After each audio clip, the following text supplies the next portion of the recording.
Donald Trump, profitant du tumulte de la guerre au Moyen-Orient, a décidé d'annuler définitivement les sanctions pétrolières imposées contre la Russie. Auparavant, les États-Unis avaient suspendu les sanctions contre le pétrole russe et la flotte fantôme en raison de la guerre en Iran, mais seulement pour un mois et uniquement pour l'Inde. La Maison-Blanche a autorisé l'Inde à acheter le pétrole russe déjà chargé sur les pétroliers afin d'atténuer la crise pétrolière provoquée par la guerre dans la principale région productrice de pétrole de la planète, le Golfe Persique. Mais aujourd'hui déjà, le ministre des Finances américain, Scott Bessent, a déclaré que Washington pourrait continuer à assouplir le régime de sanctions concernant l'exportation du pétrole russe en raison de la poursuite des opérations militaires au Moyen-Orient. Tant que la guerre se poursuit, les États-Unis pourraient lever totalement les sanctions pétrolières contre le Kremlin.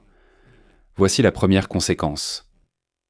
Le pétrole russe de la marque Urals est vendu pour la première fois avec une prime par rapport au Brent de référence, vers les ports indiens sur fond d'augmentation de la demande. Le prix du panier de référence Brent a augmenté de 25% au cours de la dernière semaine, atteignant près de $90 le baril. Dans le même temps, les prix de l'Urals ont dépassé cette hausse, augmentant en fait de 50%, et ce n'est pas tout. Je m'appelle Alexei Pecci, discutons ensemble de ce sujet. Mais avant de commencer, je vous demande de vous abonner à cette chaîne, de liker cette vidéo et de laisser n'importe quel commentaire sous cette vidéo. C'est pour que les algorithmes de YouTube recommandent cette vidéo au plus grand nombre de spectateurs possible. Et abonnez-vous, s'il vous plaît, à ma chaîne Telegram Pecci News, le lien se trouve dans la description de cette vidéo. Nous y publions des actualités en temps réel dès qu'elles arrivent. Ainsi, profitant du tumulte de la guerre contre l'Iran, l'équipe de Donald Trump a décidé d'aider Vladimir Poutine et d'annuler les sanctions pétrolières contre la Russie. Washington pourrait continuer à assouplir le régime de sanctions concernant l'exportation du pétrole russe en raison des opérations militaires en cours au Moyen-Orient. C'est ce qu'a déclaré le secrétaire au Trésor américain, Scott Bessent. Voici sa citation. En raison d'une pénurie temporaire de pétrole sur le marché mondial, nous avons autorisé l'Inde à accepter le pétrole russe. Nous pouvons aussi lever les sanctions sur d'autres livraisons de pétrole russe. Et selon Bessent, des centaines de millions de barils de pétrole sous sanctions se trouvent actuellement déjà sur des pétroliers en mer. Et les États-Unis envisagent la possibilité de lever les restrictions sur la vente de ces volumes, afin de créer un excédent d'offres. Washington annoncera les décisions prises pour atténuer les tensions sur le marché pétrolier provoquées par la fermeture de fait du détroit d'Ormuz en raison de la guerre contre l'Iran. La veille, je rappelle que Donald Trump affirmait que tout était déjà sous contrôle, le détroit d'Ormuz débloqué et les problèmes réglés. Là-bas, les pétroliers circulent librement.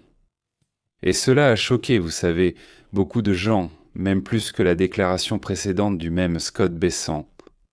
Le 6 mars, les États-Unis ont suspendu les sanctions contre le pétrole russe et la flotte fantôme en raison de la guerre au Moyen-Orient, mais seulement pour un mois et uniquement pour l'Inde.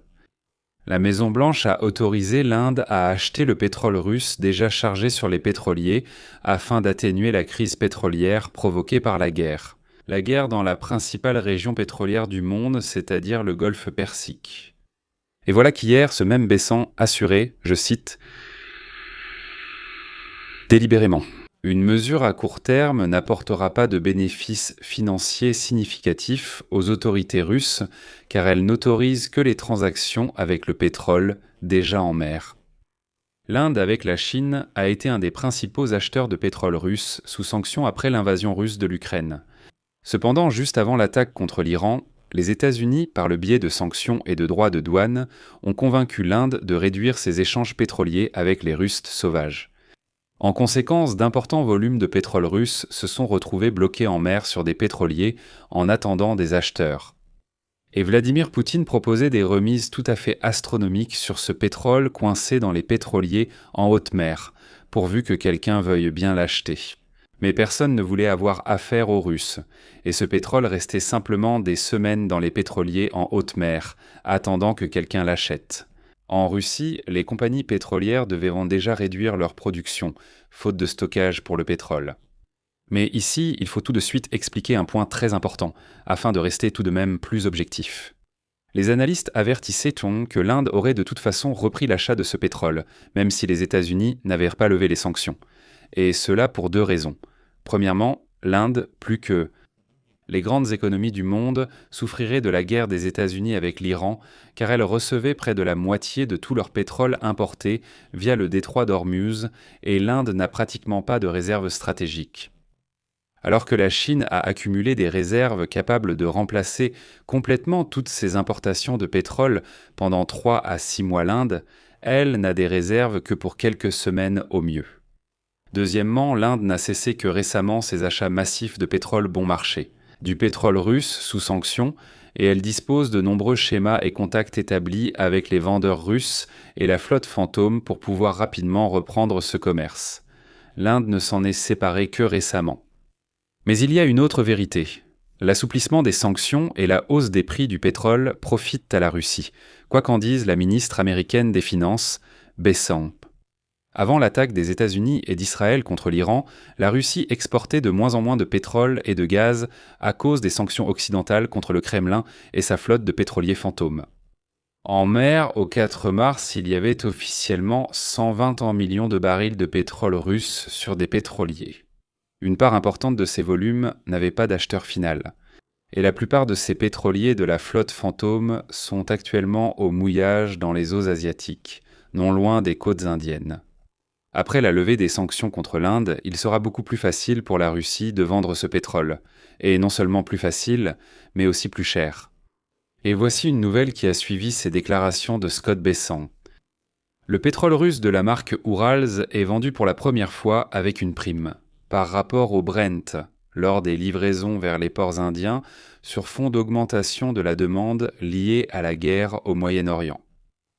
Le prix du panier de référence Brent a augmenté de 25% au cours de la dernière semaine, atteignant près de $90 le baril. Dans le même temps, les prix du pétrole russe Urals ont dépassé cette hausse, augmentant en fait de 50% pour atteindre $68,6, à partir du prix initial de $45 le baril à la fin février. La hausse du prix du pétrole russe est 2 fois plus importante que celle du pétrole américain. Depuis 2022, le pétrole russe se négociait en Inde avec une décote de plusieurs dollars par rapport au Brent, puisque Moscou a été contrainte de réorienter ses exportations vers l'Asie après l'embargo imposé par l'Union européenne sur l'achat de matières premières russes. Ces dernières années, les raffineurs indiens ont activement utilisé le pétrole de la Fédération de Russie. Mais maintenant, cette Russie effrontée peut augmenter le prix de ce pétrole. Profitant de la situation sur le marché, la Russie était prête à payer elle-même, à offrir d'énormes remises, juste pour que quelqu'un achète ce pétrole. 120 millions de barils de pétrole sur des pétroliers en mer, ce sont d'énormes volumes, et la Russie n'avait déjà plus où stocker ce pétrole. De plus, une telle démarche de la part de l'administration Trump aidera-t-elle vraiment quelqu'un d'autre que la Russie ? Il ne sera pas possible pour l'instant de calmer les marchés mondiaux et d'écarter la menace d'une crise énergétique à grande échelle en Europe et en Asie. En cas de fermeture prolongée du détroit d'Ormuz, par lequel, avant la guerre, 25% du pétrole et des produits pétroliers du Golfe Persique étaient livrés sur le marché mondial. Environ 80% de tout cela était destiné à l'Asie. C'est pourquoi aucun baril russe ne pourra calmer la situation.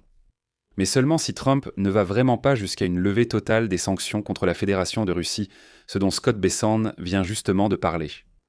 Mais une telle démarche sape également l'idée même des sanctions.